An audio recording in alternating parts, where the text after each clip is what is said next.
निरंजन मरकाम।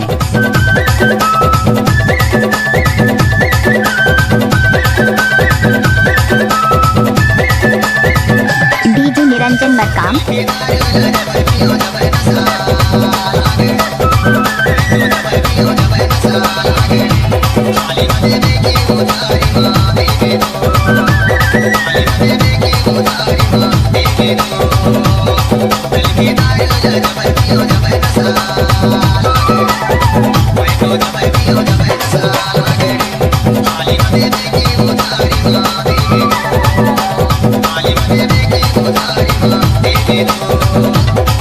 आपने सुना ही होगा डीजे निरंजन मरकाम झांझरोला वाले।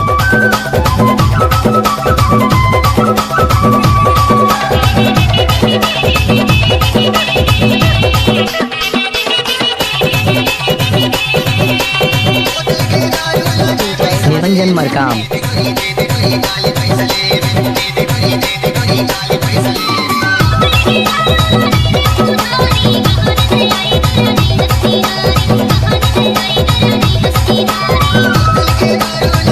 निरंजन मरकाम।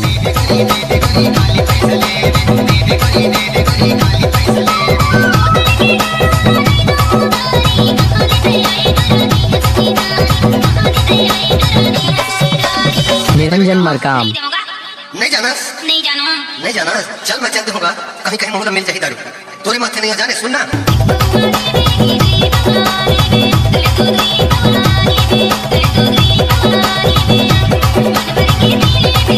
निरंजन मरकाम।